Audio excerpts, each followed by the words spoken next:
اعوذ باللہ من الشیطان الرجیم بسم اللہ الرحمن الرحیم۔ فلسطین کی صورتحال میں جس طریقے سے تبدیلی رونما ہو رہی ہے اور مختلف قسم کی انفارمیشن کا سیلاب آ رہا ہے اور لوگوں کو اصل حقیقت نہیں پتہ چل رہی، کیونکہ انفارمیشن ہر طرف سے بلاک کر لی گئی ہے۔ اب جو یہ کہا جا رہا ہے کہ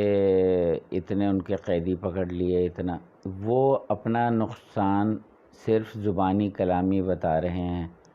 ابھی تک کوئی نقصان عملی طور پہ فزیکلی کہیں بھی شو نہیں کیا۔ سارا نقصان ہو رہا ہے مسلمانوں کا، لیکن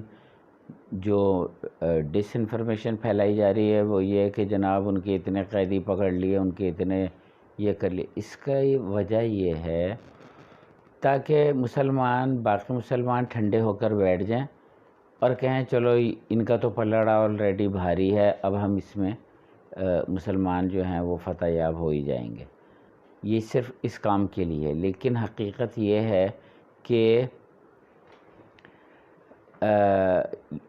یہ لوگ جو ہیں مسلمانوں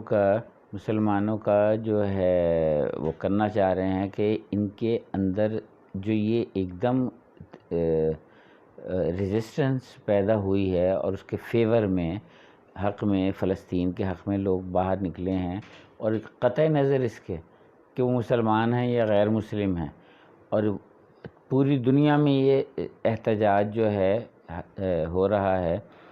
تو اس کی طرف سے توجہ ہٹانے کے لیے یہ فیک نیوز دی جا رہی ہیں کہ ہمارے پہ یہ حملہ ہو گیا، ہمارے پہ وہ حملہ ہو گیا۔ ان کے اوپر کوئی حملہ ابھی تک ایسا کارگر نہیں ہوا، اور جتنے بھی میزائل آئے ہیں وہ ٹارگٹ سے ہٹ کے کھلی جگہ پہ گرے ہیں جہاں ان کا کوئی نقصان نہیں ہوا۔ وہ صرف تماشا دکھانے کے لیے انہوں نے گرنے دیے اپنے۔ اب مسئلہ یہ ہے کہ جس طرح یہ ان کا قتل عام کر رہے ہیں، اس سے توجہ ہٹانے کے لیے یہ سارا ڈرامہ رچا رہے ہیں، اور جو بچوں کے قیمے ہو رہے ہیں، جسم لتھڑے پڑے ہیں خون سے، اور جو مائیں مر رہی ہیں، باپ مر رہے ہیں، بوڑھے، بچے، جوان، ہر طرف کوحرام مچا، اس چیز کی طرف سے توجہ ہٹانے کے لیے وہ بتا رہے ہیں کہ جی ہمارے اوپر بھی ظلم ہو گیا، یہ ہو گیا، جیسے کہ ان کا ہمیشہ سے وتیرہ رہا ہے کہ ان کے اوپر ظلم ہو گیا، یہ ہو گیا، وہ ہو گیا، لیکن اس کا آج تک کبھی کوئی بھی مسکت جواب نہیں ملا کہ واقعی کوئی اس طرح کا کام ہوا ہے۔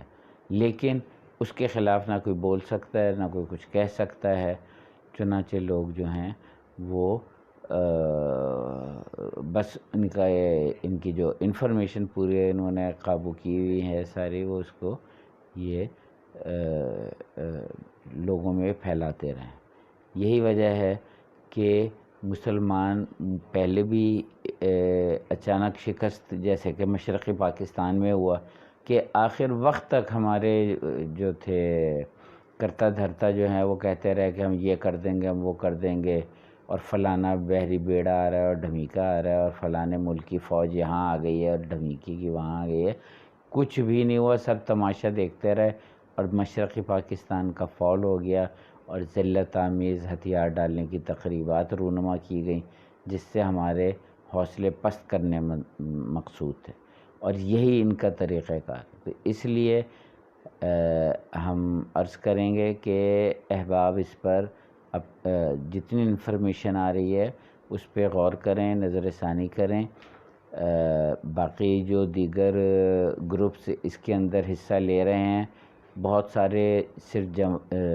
زبانی جمع خرچ کر رہے ہیں اور عملاً کام کرنے سے معترض ہیں۔ تو یہ جو احتراز ہے کام نہ کرنے کا، اور سوائے اس کے کہ الفاظ کا زبانی جمع خرچ پیش کر دیا جائے، اور وہاں مسلمان جو ہیں وہ مرتے چلے جائیں، اور آخر کار جب صفحہ ہستی سے مٹ جائیں گے تو کہیں گے اب ہم مذاکرات کریں تو کریں کس سے۔ اور یہ کوئی آج کی بات نہیں ہے، یہ نیوزی لینڈ میں بھی اسی طرح کیا گیا، آسٹریلیا میں بھی ایسے کیا گیا، خود امریکہ میں ریڈ انڈین قوم کے ساتھ ایسا کیا گیا، اور خود ہسپانیہ میں مسلمانوں کا قتل عام کر کے اور جس طرح نکالا گیا، اور جس طرح ان کی ہڈیوں سے انہوں نے کئی ایکڑوں کے اپنے کلیسا تعمیر، یہ سارا چیز جو ہے ان کے